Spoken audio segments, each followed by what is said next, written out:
So I think beauty means you being comfortable within your own skin. I think it's very important to just feel comfortable. I think when you feel the most comfortable within your own skin is when you perform your best, whether that's at work or just your day-to-day life. It's the first thing we see when we wake up, and that is our skin. So it's very, very important. So feeling beautiful in your own skin, that's what that is for me.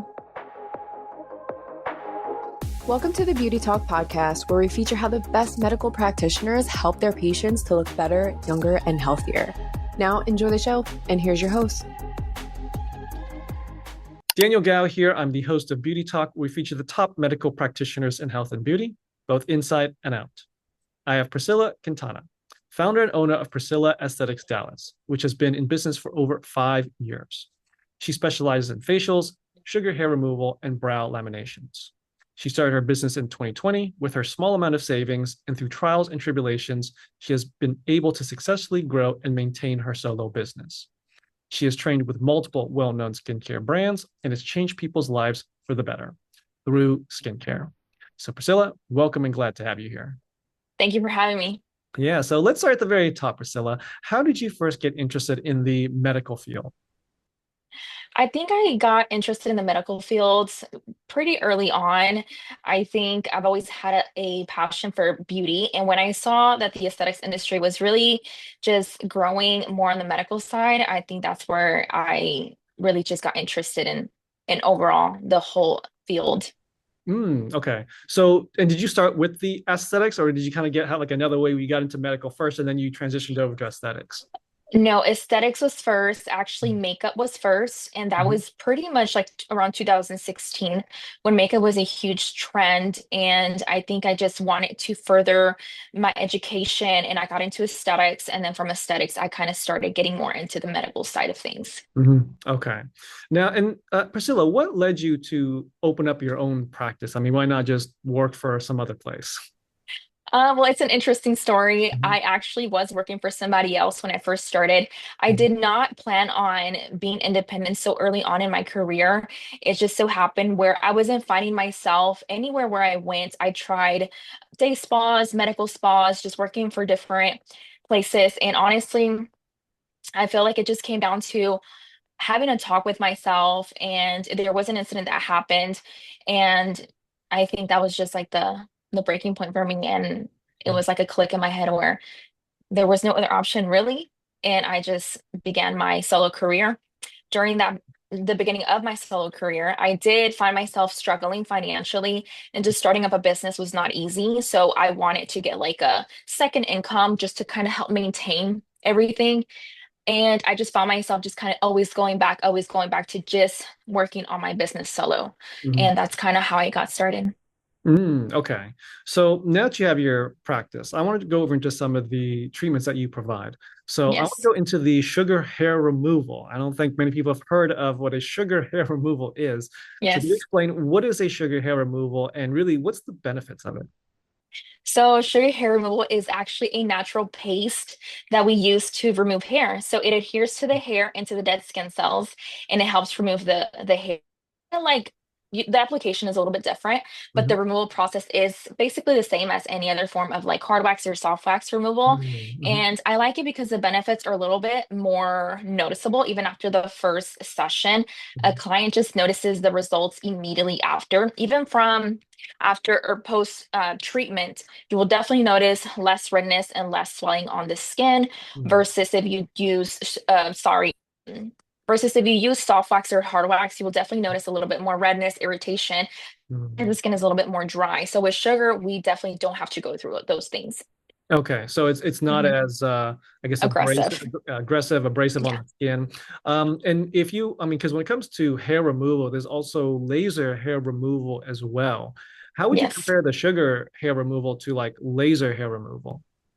So I actually am a licensed laser technician here in Oh, Texas. okay. And so I do have experience with training and education and just my license. I've never actually practiced, never got the chance to, but I can definitely tell you just from the hands training, was very thorough. The school that I went to, it's very different. I am a fan of laser. It's just not something that I offer here in my practice. Mhm. The difference is the laser obviously targeting the hair follicle. on a deeper level and just kind of trying to eliminate the hair follicle, um, and reducing the amount of hair. With sugar, it is something that we can't really guarantee like less amount of hair, but we definitely do promote that, because the clients do see that difference after getting sugared as well. Okay. So when it comes to then the sugar hair removal, is it something where it's basically kind of one and done, or do you recommend kind of multiple sessions, or like if it's kind of like a one and done, then like how long between when they need the next one? So with sugaring, it's kind of like hard wax or any other form of waxing. So you'll definitely need to maintain the Mhm, results by coming in every couple of weeks. Just depends on your provider and on your hair. mhm, With that, you want to come in maybe every 3 to 6 weeks. Again, it just depends on your hair and what you're comfortable with. So you'll definitely notice a little bit more reduction in the hair growth and just finer hair. With laser, it's a little bit more, it is promoted more like laser hair reduction. It's not permanent either, but you'll definitely see that reduction in hair. mhm. Um, so that's how that is. Okay. And Mhm. when it comes to the sugar part of it, is is it less painful? I know you said it's less aggressive than like the hard wax and the soft wax, but is it less painful in any way? I'm sure you get that question a lot. I get that question almost every single time a client comes in. It's their first time getting sugared. Yeah. I love to answer this question because I feel like it is different. The application is really different. Hmm. So it is a paste. The paste does tend to tug on the hair Hmm. when we're applying, which it really does take the provider or the esthetician patience sometimes, and is not necessarily more painful. The sensation or the uncomfortable feeling is a little bit different than a hard wax or a soft wax. Hmm. Okay. Yes. So it's more just the sensation part of it. Yeah, this because with hard wax, you're not necessarily feeling any tugging. It's just Mm-hmm. the removal of the hair. With sugar, you Hmm. are applying it with a paste, so it is tacky. It is grabbing onto the hair, so it can feel a little bit of that tugging. And obviously, we remove as well, so you will definitely feel a little bit of both sensations. Got it. Okay. Yes. And so what do you wish people knew about sugar hair removal before they come into your practice? I think it's very important for people to know that this is probably, I mean, I've tried multiple forms of hair removal, and this is probably my favorite. I think the benefits definitely outweigh anything in regards to, is it more uncomfortable than hard wax? Is it different? It is natural. So it's made with three main ingredients, and that's going to be lemon, water, and sugar. So it's very, if you're somebody who's more into natural, then this is definitely going to be something for you. I think everybody needs to at least try sugar at least once or twice in their life because the benefits are just amazing. Mhm. Okay, good to know. Now, so we got the sugar hair removal part. What about brow lamination? Can you explain what is brow lamination and what's really the benefits of it? So brow lamination is going to be something that's going to perm the hair and kind of groom the hair to a direction that it looks a little bit more uniformed and it just looks more groomed. Mhm. Sometimes hair can grow in different directions, specifically the brow hair. You just never know. Some people's brow hair grows downward, some upward. So with lamination, it helps just kind of put everything uniformed and it looks very nice, very clean. And it lasts about 4 to 6 weeks. It just really depends on aftercare, and it's a great service if you ever want to try it. If anybody wants to try a service like brow lamination and they've never tried it. Okay, so and when you're using the exact modality, like, are you trimming? Are you, I don't want to use say waxing, but like, is it kind of like you're removing hair, or like, what exactly are you doing with the brow lamination? So with the brow lamination, it can be done separately, but it can also be combined with other services like brow tinting to give the brows a little bit more depth and definition or more color. We also can pair it with brow waxing, which it is recommended to pair it with brow waxing just because it does give it more of a clean effect, because obviously the waxing is removing the hair. Okay, so we do use the soft wax to remove the hair. We use tinting to deepen the brows, and then we also do the lamination to just kind of put everything together and more uniform. Those are the three steps that we combine in order to get just the perfect brow. Again, it can be done separately, so you can do brow lamination and tint or brow lamination and waxing. I'm sorry, brow lamination and waxing. Yes. Okay, got it. Yes. And Mhm. so, and how long do you say that normally lasts for again? 4 to 6 weeks. Okay. And if they want to keep doing it, just keep coming back and getting the same thing done. Yes, it's very important to just maintain the brow specifically because it is a brow perm. So we don't want to overdo it. It will damage the hair because it is processing the hair. So just depending on the client, how thick, thin, or the amount of hair that they have, it all does affect the longevity of the results and Mhm. how often you can come in and get it. So every 4 to 6 weeks, it really does range depending on the client's hair. Okay, got it. Now, between these ones, the sugar hair removal and the brow lamination, I'm sure you get a lot of you hear a lot of myths or misconceptions from your clients that come in and are asking about it or want to get it. What are some of the most common things you hear from your clients who are looking to get this service that's maybe not necessarily true? Like, just as an Okay. example, like for the sugar hair removal, it's like, oh, like are you using a laser? Like that's a bad example, but like just Okay. it's like not true, but like trying to like dispel myths that people have, Okay. like common myths people have. So with the sugaring, the main thing I really get is that it hurts more. And I Mm, feel like it just depends on the person, what they're going through. If the client is pregnant, if the client is breastfeeding, all of that takes takes your body and just kind of makes it more sensitive. So when you're getting sugaring done, it does feel a little bit more uncomfortable. I don't necessarily like to say it is more painful because I don't like to use that word, but you will definitely notice the sensation maybe a little bit more intense.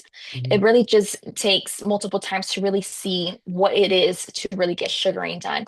As far as brow lamination, sometimes what happens is the hair gets over processed and people and clients are just left unhappy with the result because it does make the brows, it basically fries the hair when it's not done properly. So that's the only thing. You have to make sure you're going to somebody who knows what they're doing, that they're not over processing your hair, and that you're, left in good hands and that they don't fry your hair. Okay, good to Yeah. know. So now, Priscilla, let's say that someone is looking to get one of these treatments done, sugar hair removal or brow lamination, but they don't know which provider to go to. What advice would you give to this person as they're doing their search so that they can find someone that knows what they're doing, is trustworthy, and can really get them the result they're looking for in the end? You definitely want to see their before and afters, see if they're practicing the service, see if they're offering the service frequently, just so you know that they're still continuously offering and doing the service hands-on. That's very important. You Mhm. also want to look at reviews, whether that's on Yelp or Google. I think that's super important because people definitely do give their honest opinion on those platforms. And are they active? How are they with their clients? How are they when it comes to customer service? You can definitely see the type of person that person is. How are they servicing the clients, not just in the treatment room, but on social media, how they're taking care of their following, if they're responsive. I think all of that does transition into the treatment room, and that's how you will assure that you will be getting the best customer service from that provider, Mhm. as well as the best knowledge and that they really do care about their clients. Okay. Yeah. And now, when it comes to how you approach your client care, how do you approach the educational part of it? 'Cause I'm sure you get some people who they're familiar with hair removal, they're familiar with brow lamination, but I'm sure you also get people who just have no idea. They said, "Oh, a friend kind of told me about it," or "This kind of bothered me, and now I want to start looking into it." How do you approach that educational component so that you can kind of explain to them like the pros, the cons, and the benefits of these treatments? Most importantly, I always do a consultation form. And that allows me to kind of open the door to see what the client is really looking for because it's really hard when you're meeting somebody for the very first time to open up and just tell you what they're looking for. Some people are shy, some people are just very introverted, and there's nothing wrong with that. So you definitely want to do your consultation and intake forms. It's super important. And just have that face-to-face consultation, even if it's 10 minutes. The client will, if this is something that is really important to them, which I assume it is, if they're, there to get the service, Mhm. they will tell you, but you definitely do have to give them that opening, and that way you're able to educate them on pre-care, post-care during the appointment. I'm very one-on-one with my clients when it comes to knowledge. I am always looking to see what I can give them. as far as knowledge. And during the service, I make it very clear what I'm doing, if that's what they prefer. Some clients prefer a silent appointment, but some clients are very curious. So I am always open to their questions, and I prefer for them to ask me questions during the appointment, even after, if there's any doubts, just to really have that door open for you to educate them and for them to feel comfortable asking the questions and to receive the information. Okay. And when it comes to what you do, how important do you think it is to have an artistic eye in what you do? I think it's very important because I think that's what allows you to be unique in your craft. And it also allows the client to pick that up. So you have to be very authentic and very natural in your art. That is what clients will pick up on. If it is something very copy and paste, if it's something where it's not authentically you, clients will also pick up on that as well. Okay. And what about creativity? Like how important is creativity in what you do? I think it's very creative. I think it's probably one of the most important things, to be creative, specifically as esthetician. City is so big where there's so many service providers, you need to stand out. So for me, I think just creative in my content with my clients, customer service, how I'm servicing them pre, post treatment, and during the service. I think very, very important to just remain creative. There's times where I'm like, what else do I post? Or like, I don't even know what to post anymore, which Mhm. is but I think remaining creative and allowing yourself to not not step away from those creative ideas. I think that's what further opens more the ideas to be more creative. I'm sure you've had some challenging cases or memorable cases that you've worked on. Is there one story that you can share of one of those cases and how you were able to get them a successful outcome in the end? Yes, I think a lot of these cases is definitely going to be more so my facial clients. I think, and I say my facial clients because they come in with concerns of acne, pigmentation, scarring. And when I do those type of cases, it's really something I'm passionate about because you're dealing with people's lives. I mean, I'm dealing with people's lives all the time, when they're coming to see me for whatever service they're coming in to see me, whether it's sugaring brows or facials. But with facials, I see a story behind their skin concerns. They've gone years trying to really just, be happy with themselves and their skin. And it's almost as if they are on their last straw. Mhm. When they come to see me and they share their concerns, and I take that with me and I help them as much as possible, and we're able to come out of this successfully. Clients are clear, we're correcting scarring, pigmentation. It is such a beautiful feeling, and clients, they will stay with you forever. I Mhm. think stories like that are the ones that are they impact me, and they impact me the most, and my clients are super just grateful. Okay, well, Yes, that's kind of the most important thing is that making sure you're getting the end result for them, setting the right expectations, and then even working through any issues. So, exactly. okay, so Priscilla, where do you think the future of aesthetics is going? I think the future of aesthetics is going to continue to grow. I think this is an industry that's always evolving every single day. I think, I mean, the future of aesthetics and just skincare health or skin health is very important. Just how you go see your medical, provider for your annual physicals or whatever. I think skincare or skin health is going to be kind of, it's going to be the same. It's going to be something that you have to go get checked, like going to your dermatologist, as you should be getting, your exam with your dermatologist. Mhm. So we're going to definitely start taking those things more seriously. And I think it's amazing. Our skin is our largest organ in our body, so it's very important to take care of it. I think that, it's our first line of defense for against bacteria, viruses, and everything. So, it's definitely going to continue growing. I don't see it stopping or slowing down anytime soon, to be honest. Okay, and with that future in mind, what is the vision you have for your practice?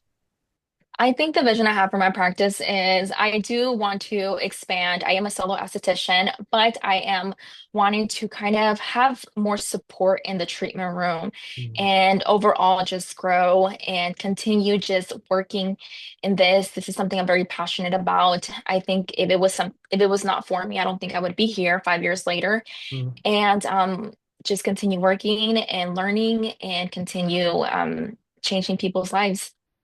Okay, awesome. Well, Priscilla, I have one last question for you, but before I ask it, I do want to point people to your website at priscillaesthetics.com. Now, Yes, that's correct. last question for you. What does beauty mean to you? So I think beauty means you being comfortable within your own skin. I think it's very important to just feel comfortable. I think when you feel the most comfortable within your own skin is when you perform your best, whether that's at work or just your day-to-day life. It's the first thing we see when we wake up, and that is our skin. So it's very, very important. So feeling beautiful in your own skin, that's what that is for me. Awesome. Okay, well, there you have it. Priscilla sharing her expertise. So, Priscilla, where can people contact you and your practice? So you can follow me on Instagram at Priscilla Aesthetics Dallas, or you can follow me on TikTok at Priscilla Aesthetics, or also my website, priscillaaesthetics.com. If you have any questions, you can also contact me on my phone number, which is also listed in my socials and my website. Awesome. Well, Priscilla, this is great. Thank you for coming on and thanks for sharing your message. Thank you for having me. Thanks for listening to the Beauty Talk podcast. Any questions, please contact the practice directly with the contact information provided during the show. We'll see you again next time. Bye for now.